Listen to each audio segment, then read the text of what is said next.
Hello everyone. Before we start today's video, if you could all do me a solid and lightly tap the like button, perhaps share the video about and leave a comment. If you are not subscribed, subscribe as well. It would greatly help this channel. Thank you very much.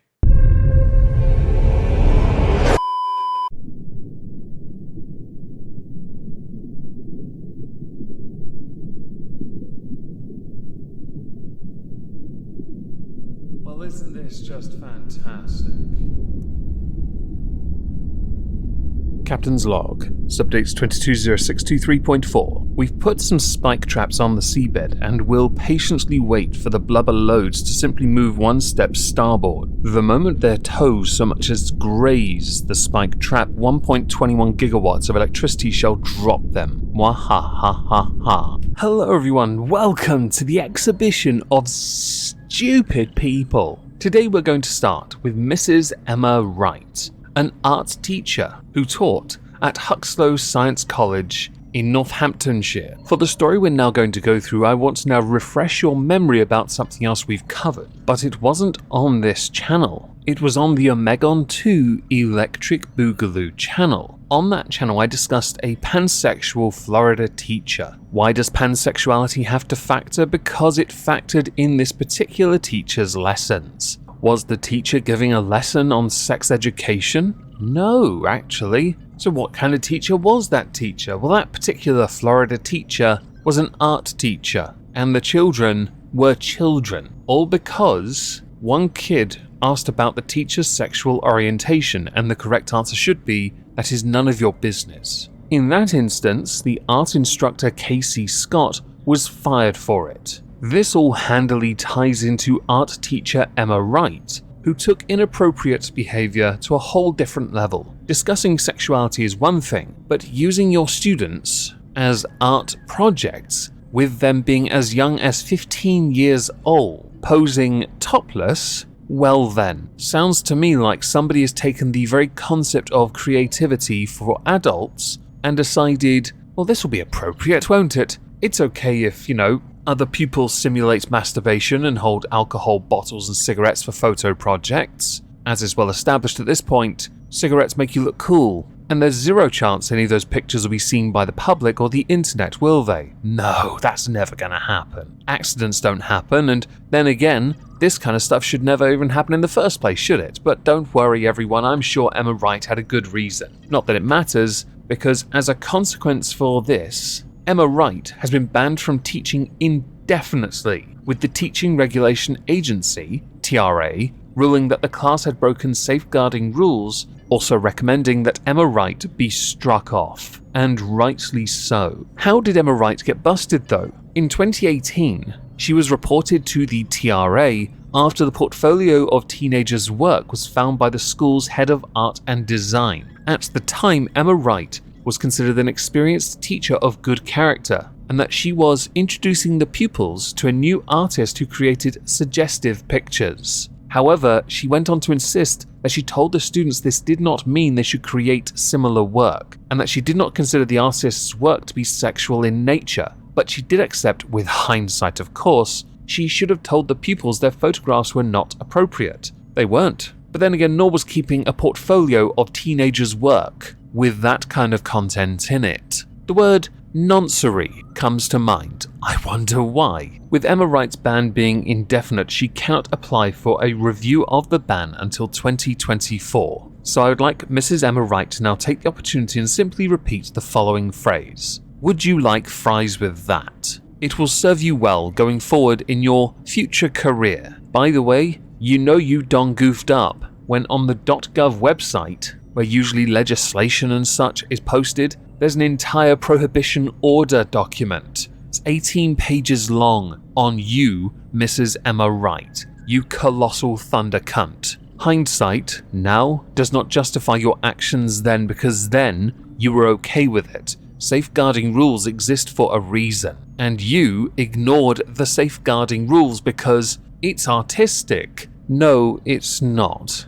It's window shopping for nonces. You should be ashamed of yourself. You owe the students a full, unconditional apology, and you should never be allowed to teach ever again. So next I would like to talk about YouTube as a whole. Everyone in every community at the moment is suffering in some way. Diminished views? Sure. Interaction? Yes, definitely. It's why at the start of all my videos now you get a like, share, subscribe audio bit, because I'm trying to drive up engagement, which in turn does help the channel. It really does, by the way. Thank you to everyone that has done that so far. YouTube goes through a regular cycle. You rise up, you plateau, you come down again. Now if you're lucky, you can bounce back quick enough by either adapting, evolving, improving, or by rather smartly creating another area for you to be and trying to grow again, because there is a risk that your channel can be shadow banned. Some consider it a conspiracy. Sure, think what you like, my analytics would tell me otherwise though.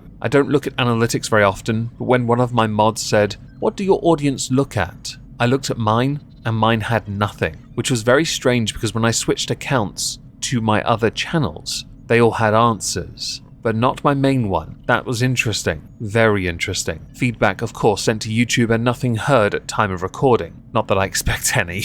When do they ever help the creator, right? With any loss in, let's say, viewership, we creators have to find ways to try not to lose our job. Because this is my job, by the way. I love my job. I will never quit my job. There are pressures that make me sometimes question it, of course. But this is a decision I have made and I'm not going to turn my back on it. So I created a second channel, and it has helped me immensely, in fact. 3,000 subscribers, big win for me, I think, especially as we here on this channel try to rebuild here as well. I love a good challenge. Because of it being our job, we rely on monetization. If we're not monetized, we get buried. That is inevitable. If you use the wrong tags, you get buried, i.e., certain people you can't be seen talking about, because if you talk about them, you will be buried. As a video and as a channel, you will stagnate and you will eventually lose your audience. An important aspect of being monetized means that if you are a live streamer, you can get super chats, memberships, stickers, super thanks, and so on. Now we're going to insert Sinatra. He on his second channel, Sinatra, says, "Second, live streams a lot of responses to Amblin Reed and Foodie Beauty. The streams do exceptionally well, and he does get by with donations. He and Mrs. Sinut are quite the entertaining couple." Recently, Sinatra was demonetized. Now, as far as I was aware, Sinatra was demonetized on his first channel, and that cost him a lot of money. So having this channel monetized, the second one that is, really did help him get by. I was alerted to this by Francine Price. I wonder who gave him the strike for harassment. Sinatra himself put out a tweet showing that he was no longer eligible to monetize because of harassment. The thing is, the word harassment is nebulous, vague. It is solely designed to allow someone to say, "My feelings were hurt." Sinatra does cover a lot of the content within Hater Nation itself, but he's the one that got struck. He's the one that's lost his income. There are many other channels within Hater Nation that do vastly more content than he does. Daily, in fact. And they are safe. He, by the standard set of Hater Nation, all of whom are cretins, he puts in the effort. Hell, a clip channel is better than Hater Nation as a whole, because at least then I don't have to listen to their voices. It has at time of recording been 6 days since Sinatra was demonetized, and YouTube have yet to give him an update, which doesn't surprise me in the slightest. The added burden is this week is payday for all creators. For some odd reason I have not yet, and I'm quite salty about it, as I had plans. But Sinatra being demonetized means he's in limbo. To the cretin, and you know who you are, that did this, you suck. Because as a creator, you know better, especially as you've already been terminated for severe violations of the nudity policy to get your channel back and continue flashing your fupa. The same person who has reported many channels for inappropriate behavior, yet you unironically, continually show off parts of your anatomy that no one needs to see, promoting your only fupa on a semi-regular basis. And all your wigs, your lack of hygiene. I'd love to see you on an episode of Hoarders, okay? As a creator, these are the kind of stresses we have to worry about on a daily, and I just wanted to mention it because I feel that YouTube continually say they care about the creators, but again, time and time again, they are shown to be anything but. To our final story, we're going to talk about Johnny Depp.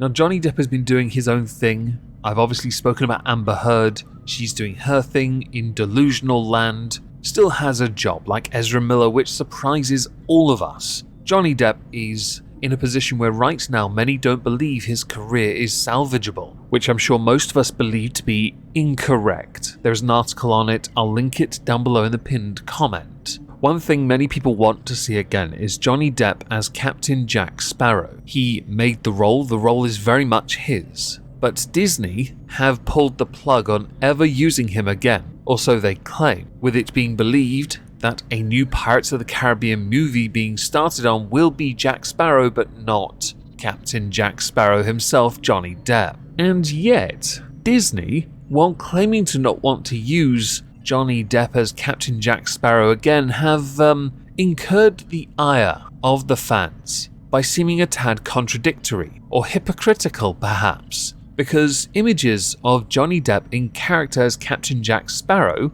are still being projected onto the castle at Disneyland Paris. Fans have slammed Disney for using his image after they had unceremoniously dumped him in 2018 when Amber Heard had made her defamatory claims. The images themselves appeared over the weekend as part of a fireworks and pyrotechnic night show called Disney Illuminations that has been airing nightly for 5 years. But just to add one more thing that needs to be said, Johnny Depp had confirmed that nothing on this earth, not even $300 million and a million alpacas, could get him to go back to work with Disney on a Pirates of the Caribbean film. During the defamation trial, Johnny Depp did point out that while Disney did not want to work with him because the Me Too movement was in full swing at the moment of the allegations, they didn't remove his character from the rights. They didn't stop selling dolls of Captain Jack Sparrow. In fact, they didn't stop selling anything with his likeness on it. They were quite happy to continue cashing in that aspect, which does seem a tad strange, to continue using his face, or using his likeness, when you were so quick, 4 days by the way after the allegations were made, to pounce on and remove him from the franchise entirely. And while many do accept that this franchise as a whole was suffering anyway and it was unlikely a 6 was going to happen, if they did one now, it would absolutely, even if the story sucked, smash it in the box office. But only if Johnny Depp is Captain Jack Sparrow. Disney would have to apologize to him first, and that is unlikely. I really hope more and more of their movies suffer anyway, because they're regurgitating so much crap at the moment, because they think the more they pump out, the more we want to watch. They've never heard of less is more, have they? How's Lightyear doing anyway?